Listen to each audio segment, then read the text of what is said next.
Pump up the volume on your parenting with Parent Pump Radio. Tune into something different that makes a difference. At Parent Pump Radio, instead of a ripple, we choose to create a splash. Get energized, get inspired, and get informed with how to parent in the new millennium. With your host and parent coach super guide, Jacqueline T.D. Huynh.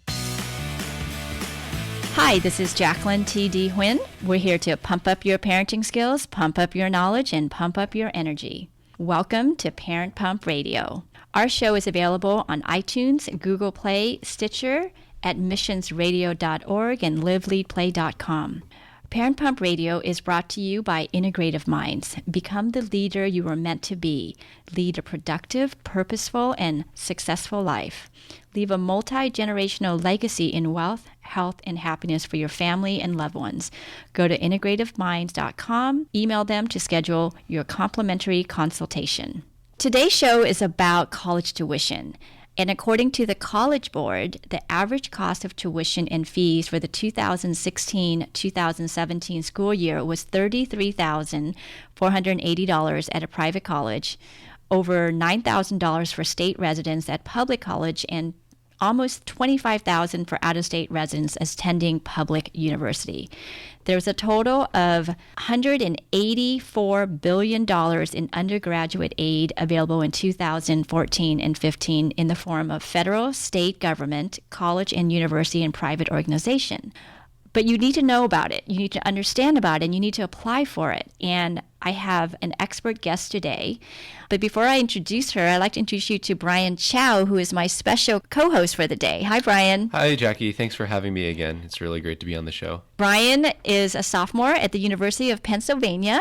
Today's episode, I think, is right in line with the college. Mm-hmm. Yeah, definitely. It pertains a lot to other students are going through, so I think it's great. Absolutely. On to our guest. Our guest today has worked in the financial aid and higher education for over 20 years, assisting students with financial means to achieve their goal of a college education. She considers herself a world encourager, and her vision is to encourage others around the world, helping them to overcome obstacles and to reach their goals and dreams. Ladies and gentlemen, I'd like to introduce you to Mary Banos. Hi, Mary. Hi, Jackie. Thank you for having me. Oh, thank you so much for being here today.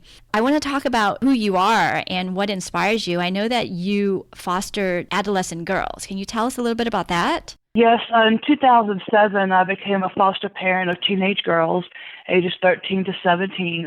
I would have up to 3 girls at a time in my home, so it was a continual cycle and turnover.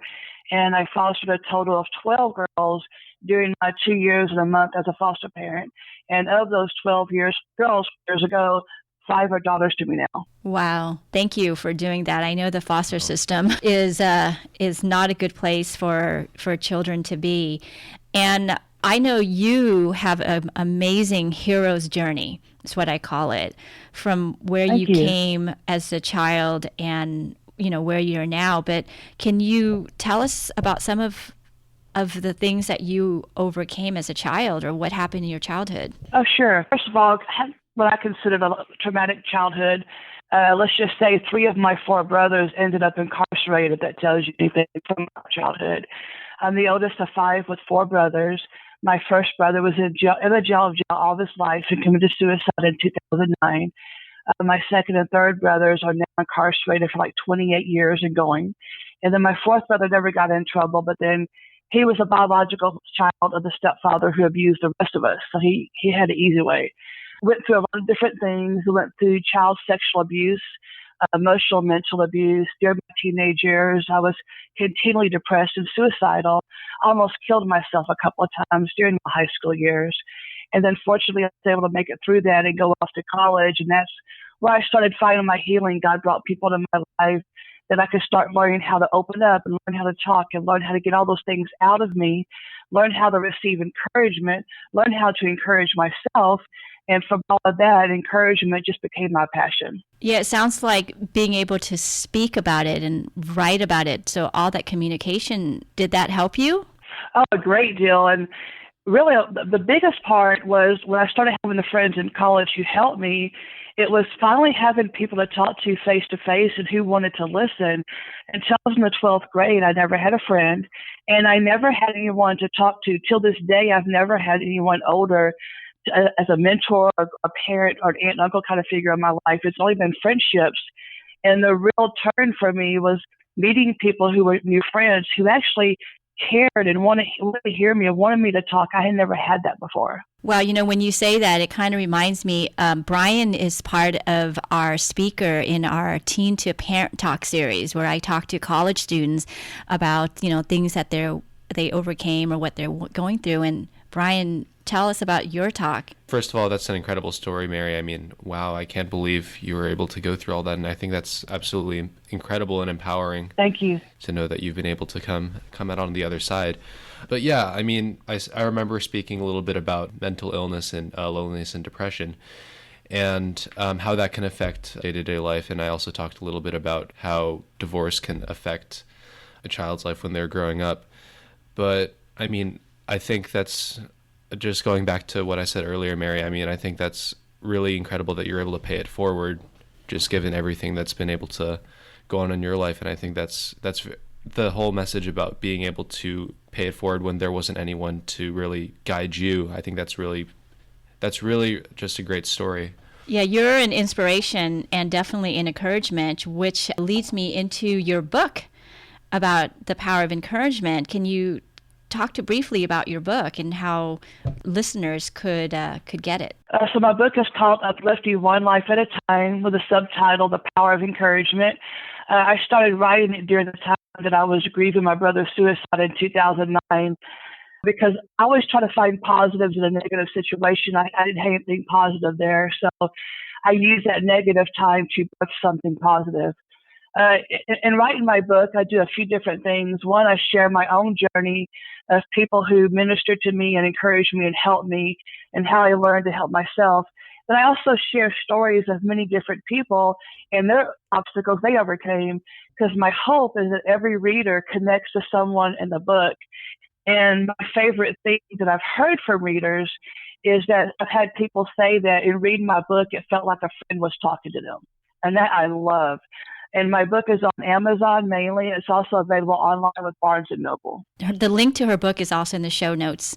You say feeling lonely, and I remember Brian talking also about loneliness. Even though he had friends around and there were people around, there's this feeling that no one could hear you or understand you. Is that what you're talking about, Mary? Yes, exactly. Like one of my key moments, and I shared this when I wrote my book in my story. For example, I was in the 12th grade and I had an English class, and my teacher was Mr. Davison, and it was around Christmas and I was depressed. And he came over to my desk one day and said, Mary, everyone gets depressed every now and then, or something like that. And he walked away. And even though that wasn't an actual conversation, nothing changed that day, that was huge. I still remember it till this day, because that's the first time in my life when I was in 12th grade that someone saw it.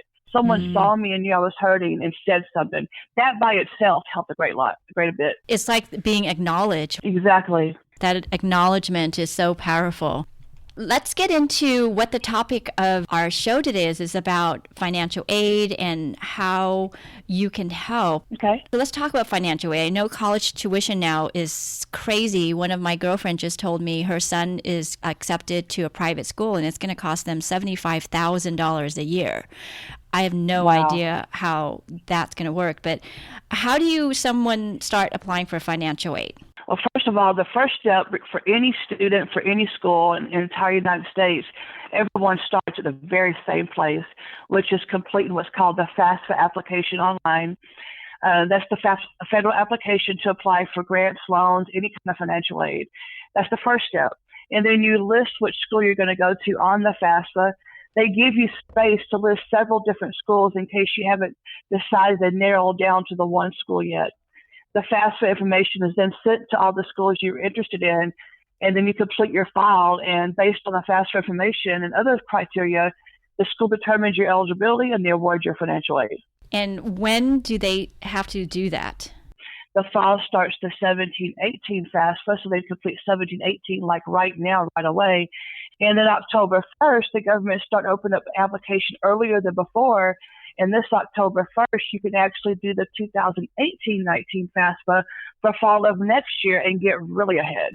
Okay. Let's get into some, situations in the family that could affect financial aid. So if a student supports themselves financially, do they have to include their parents' information? Unfortunately, I talk to students every day, including this last week, who try to insist they're independent because they pay their own bills, and I totally sympathize. There's a set of 13 questions on the FAFSA. I call that the dependency section. If you can legitimately answer one or more of those questions yes, then you're independent, which will mean you're 24 or older and or married or have children, and several other questions. For those who answer all the questions no, which means you're under 24, you're not married, and several other factors, then you're considered dependent, whether your parents help you or not. You have to give parent information and be processed as a dependent student. But then what happens if the student's parents aren't together? Do they still include information? If the biological parents, mom and dad, are not physically living together, whether they were married, divorced, married, separated, or never married at all, if they're not together, the student only uses one of the parents. And the rule of thumb is the one that you choose is the parent that you live with now or last lived with. And then once you determine which of the two parents that would be, if that parent has remarried and there's a step parent in the house, then it's that parent plus step parent's information. Okay. And then what happens if you don't know where your parents are? Like the foster kid? Well, actually, that's separate, by the way. Okay. Speaking of foster care, one of those 13 questions I was talking about that could determine dependency, one of them is asking if a student was ever in foster care since the age of 13. For those who say that, yes, I was in foster care at the age of 13, they're independent automatically, just based on that. Okay. But then really what we're talking about here is students who don't have relationship or contact with their parents. Yeah. They weren't in foster care, or they were in foster care, but only before the age of 18 and not after, or the case may be. The government gives us in financial aid to all schools in the United States. They give us some opportunities to do what's called special circumstance. And in this case, it would be called a dependency override, which means the students coming to us and saying, hey, I know based on the FAFSA questions, I should be dependent and put my parent information, but my situation is extenuating. I don't have relationship contact with my parents. I work those kind of files every day. I've had several already this year. And it's different situations. One of them, her mother deserted her when she was 6 years old and she never saw her again. And then the father went through like 10 or something marriages where sometimes he wanted her to live with him and sometimes he put her off to the grandparents. That's a real situation that just happened with a student. Yeah. Or one parent's in jail. The other parent, they could track them down if they had to, but they're a drug addict. Mm-hmm. Yep. So when there's that situation, and some things are concrete across the board, no matter what school you go to, and some things can vary. One of the things that varies is what exact paperwork to give and some of the criteria. What you'd want to do, the student, is talk to the financial aid office and say, I don't have a relationship with my mother or father.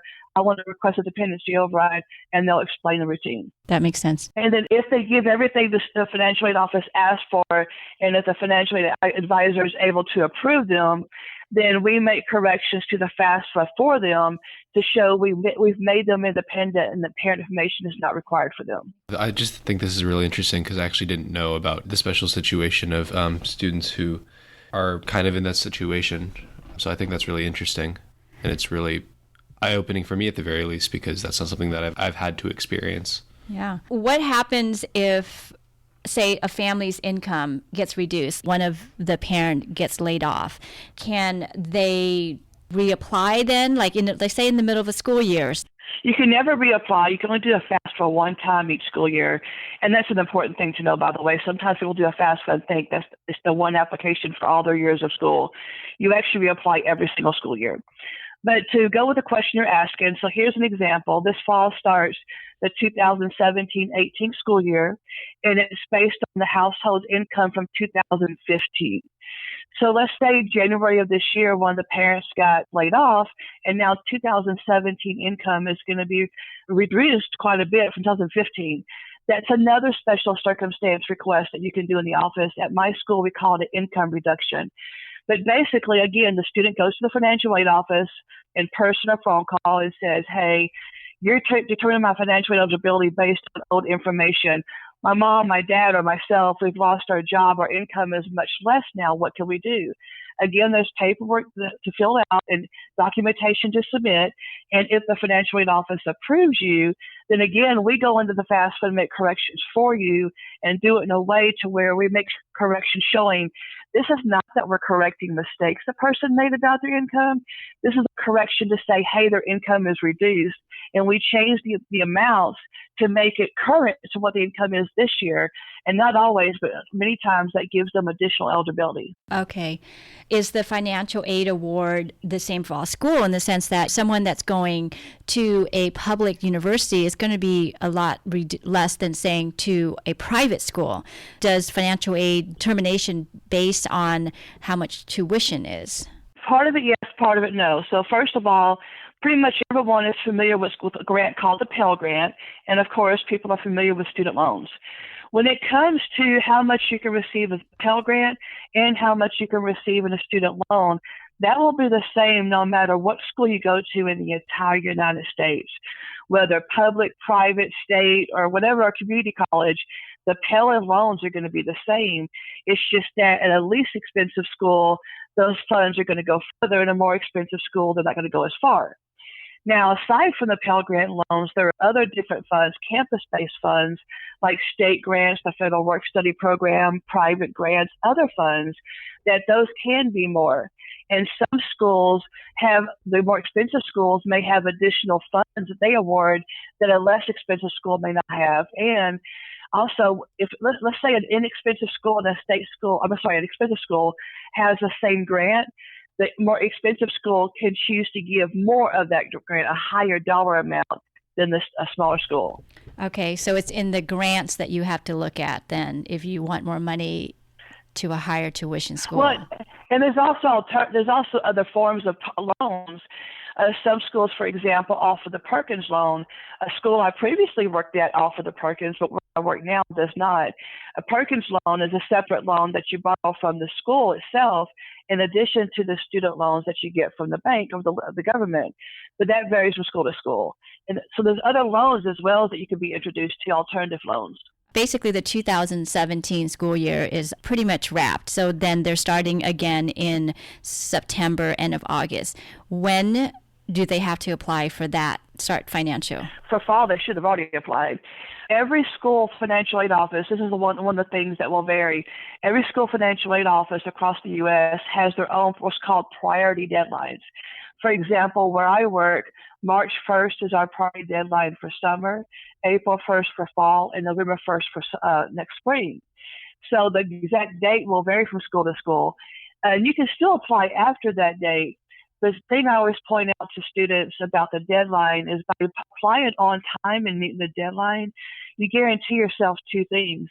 You guarantee yourself to be awarded before payments due, because every single semester there's hundreds or thousands of students having to pay up front because they did their paperwork for financial aid late. So you guarantee to have money in place on time, and you guarantee yourself to receive all the funds that you're eligible for before some of them run out. Because Pell and loans, those two funds don't run out. Everyone who applies and qualifies will get them, but all the other campus-based funds are limited, first come, first serve. That's great information. Now, you talk about other sources of financial resources. There's like the scholarship, and I know there's thousands and thousands of that. Two questions. What are other financial sources that can help, and what about scholarships? Well, first of all, there's like a million different scholarships. There's many ways to find them. First, whatever college you're going to attend, go on their website and search for scholarship information, because every school has some amount of scholarship information. It may even be a list of scholarships that particular school offers their students. So, where I work, we have a foundation office that does scholarships for our students. So there's going to be the internal scholarships you apply for at that school. And also in the departments, like if you're going to be a music major, talk to the music department. They may offer music scholarships, that kind of thing. Also, you should check with employers, both the student's employer and parent employer. Sometimes parent companies offer scholarships for their employees' children. And sometimes sometimes the student's employer may offer scholarships or may offer tuition reimbursement. Tuition reimbursement is where you have an employer that says, hey, if you take some classes and pay for them and do well, we'll pay you back for them. Now, sometimes there's a dollar limit that they'll reimburse you for tuition up to a certain amount. Sometimes they have a requirement of what grade you make. So there's different criteria involved. But if you get pay up front for a class, or even if you use financial aid and your employer reimburses you, that's a bonus. Otherwise, there's many websites to do searches for scholarships. There's books in the libraries. There's apartment stores. For example, I had a girl years ago that was just shopping at Target store one day, saw a flyer on the bulletin board about coupons and things that said they were offering a scholarship to the community. People like you and me shopping there. She contacted them and applied for the scholarship and got $5,000 from Target. And so check with a lot of departments. JCPenney is also one, I believe. Many department stores are giving scholarships. They get tax credits for doing that, and it helps them. So check out the department store websites. And then my all-time favorite that my friends actually tease me for is to Google. Some of my friends actually call me a Googleologist. For example, I had a friend years ago going to school for nursing. So to help my friend, I Googled for nursing scholarships and found quite a few. All of us have things in our life like, I wonder if I can get a scholarship because I'm a child of a vet. I wonder if I can get a scholarship for this or that. Google those key words along with the word scholarship, and you'd be surprised what you'll find. Yeah, because like you said, some of them might not even be listed at your school, and they're like foundation. Sometimes I'm just reading articles in the newspaper, and some child died and the parents started a foundation for scholarship based on whatever the child had. Yes, and even the department at the college where I am that awards scholarships to our students directly, there's been many times, including just a couple of weeks ago, that I've heard someone say, hey, our foundation office is having trouble giving all their scholarships away because there's not enough applicants applying who qualify. Wow. And so that's sad when schools are like, please apply. We're trying to give money away. Yeah, that's what I'm saying. There's like money out there to be given away and we don't know about it, which is very sad. Exactly. Can you talk about the work-study job? I know when I was in college and I got grants and scholarships, they required me to work on campus, but I got to keep that money. Overall, as far as most schools, especially at least where I work here in Texas, there's two different job categories. I don't know if all schools have the same or not, but in general, there's the student assistant job and there's the federal work-study job. Student assistant job, when a department on campus hires you, they're paying your salary out of their department budget. When someone hires you on the campus as a federal work-study worker, they're receiving basically a free employee because your salary is being paid by the government through financial aid. Either way, there's a few benefits to the student. First of all, if you get a job on campus through federal work-study or student assistance, which, by the way, they limit you to 20 hours a week, and that's just because they want school to come first, and they don't want your grades to suffer because you're working too many hours. When you get a job on campus, like I have 3 girls that work in my office right now, it's so convenient because when the girls drive to our campus here in Frisco to go to school and to go to work, they're there for the whole day. They go to those classes, come downstairs to our office, and they go to work.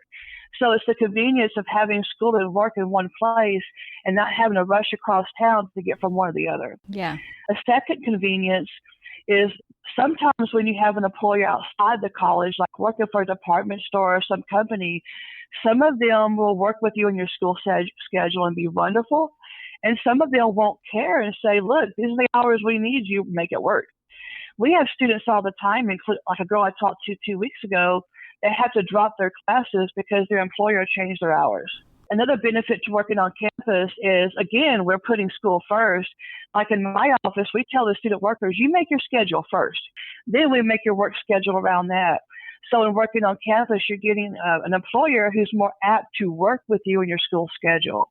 And so it's just a lot of benefits there. And also with federal work study, when you earn income as a federal work study worker, you still pay taxes on it and file taxes to the IRS and all that. But on the following year's FAFSA, that income is not included. You do put your income on the FAFSA, all of it, but there's a separate question that basically says, hey, out of that income that you earned, was any of it federal work study income? And if so, how much? So, for example, if you earned $10,000 that year and $5,000 was work study, you'll put in $10,000 as income, then you'll put in $5,000 as work study, and that $5,000 is excluded back out and is not used to determine your financial eligibility, and that's awesome. Yeah. Yeah. Wow. That's because I know that this past year at school, I had a federal work study job, and I just know that it was really convenient for me because it was really helpful just being able to go through that, and because just like you said, I didn't have to include it for the following year for financial aid. So you're absolutely right. Yeah, and I think it's good that the college students be allowed to work because they're going to have to work when they graduate. So at least this is like getting their feet wet, but it's not compromising their school and the reason why they're at school. And another thing I do want to mention is I can't say always because the rules about work study and how many hours you can work in this and that is the same across the board. However, the salary amount will vary from school to school. You know, the current minimum wage right now is $7.25 an hour. At the school where I work, we pay our student workers $10.75 an hour. So sometimes it gets you a better salary than the typical job off campus. Mm-hmm. That's really great. Yeah. I actually have a quick question. So I know that you mentioned that the maximum number of hours from school to school is about 20 hours a week, but I know that there's a lot of people who have to work student jobs that require you to work more hours. And it kind of sucks for a lot of those people because a lot of people haven't been able to record those extra hours past those 20 hours. But they still have to work them anyways. So I don't know if you've seen that sort of situation in other schools, Mary. No, I'm not familiar with that. I don't know if maybe it's something that varies in a different state because I'm in Texas and I know how it works here. It's hard for me to say. I know there's some jobs that compensate you more than salary, meaning like if you work in a dorm as a resident assistant, you get a free room and board and you kind of help the dorm with the residents. Maybe that's one of those where you're obviously working more than 20 hours because you're helping with the dorm life. But I'm not really familiar with which ones may require more than 20 hours. What do you think are some of the challenges or issues that students face and parents face regarding the financial aid? There's a few different things that's challenging. One of them is getting that much financial aid to cover them at a school. I talk to people quite often. I've had friends whose children, they want to right off the bat at 18 go to the most expensive school. And that's all great if you can do it. A lot of people turn their head down to community college and that kind of thing. Like I work at a community college and in-county students are only paying like a little over $200 a semester to go to college for full time. Wow. $200 something dollars. Wow. That's huge. Yeah. That's for in-county. Out-of-county may pay about $900 to go to school for full-time. That's still huge. I have a friend whose son just finished his first year at University in North Texas in Denton, and he paid over $5,000 for his semester classes. Wow. A lot of people want to apply for financial aid at several schools because you can put more money on your FAFSA. And I've had students say, I'm applying at 5 different schools, and whichever one offers the most financial aid, that's where I'm going to go. And I always say, wait a minute, that's not the only factor. If you're going to compare how much award you receive from 5 different schools, that's great. But also compare the cost of each of those 5 schools. Yeah. Mm-hmm. Because you may have a school that offers you more financial aid than the others, but their classes cost more as well, so that financial aid is not going as far. Whereas you may have a school that offered you less financial aid, but the cost at that school is less as well, and the financial aid does go further. You follow? So you got to compare both sides, not just what you're receiving in aid, but what's the cost that you're going to be giving out. Yeah, That's a good point. The overall bottom line, what are some of the recommendations that you could think of that would help navigate this whole system? I mean, again, I do the FAFSA apply and everything and doing your searches, but I also talk to the financial aid office. When students come in our office, and sometimes it's just a matter of, hey, where else can I look for money? Sometimes we can give them websites and places to search and help guide and make suggestions. So don't be afraid to walk in the office and talk to them. One thing I do want to mention, I just thought about scholarships. There's also a lot of scams out there. We in financial aid always recommend that if someone offers you an organization or company that says, hey, if you pay us this dollar amount, we'll help you find financial aid, maybe 1% of them are legitimate and real and worth it, but most of them aren't. For example, I had a girl, I'll say 10 years ago, her and her mother came in my office, and the mother was on a payment plan to a company that said, if you pay us money, we'll help guarantee your daughter financial aid. She was on a payment plan to pay a total of $1,200 to this company, and all they did was help her to the FAFSA and then send it to us. That was a ripoff. How do new parents and students figure out what's the scam and what's legit? Do they charge you money? If it's a scam, then it's not going to be free. Got it. So if there's a company that charges you money for applying for financial aid, then that's most likely a scam. And I want to say most likely yes, because I have heard of just a few, and that's why I say probably 1%. I don't want to, say anything incorrectly. Yeah. There could be a few, but look at how much they're charging. Look at the outcome. Look at the reviews. Google them, look them online, and just check into them. If nothing else, take the information from the company, go to a financial aid office. I've had students do this, come to my office and hand me a letter and say, Mary, does this look legitimate? And we'll help you look at it and help you determine if it's legitimate. Well, thank you so much. And we're out of time.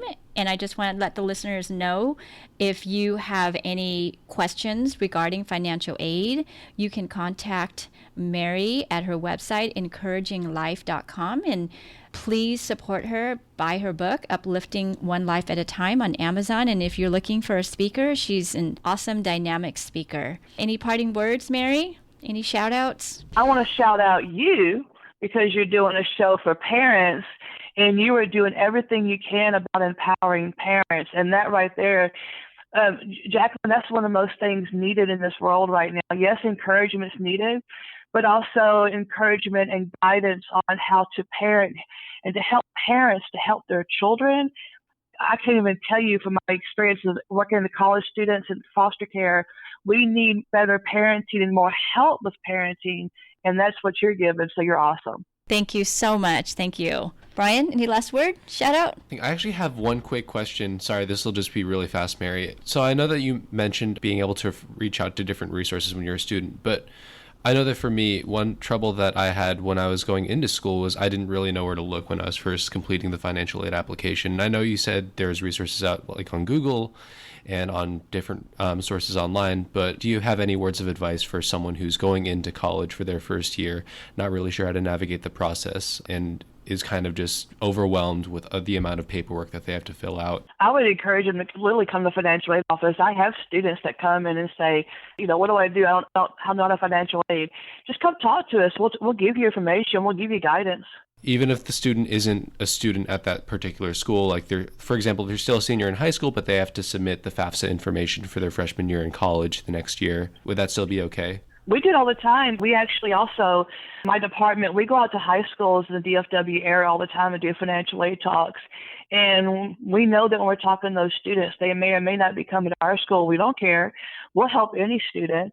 We have computers in our office for students to the FAFSA. We'll help them there.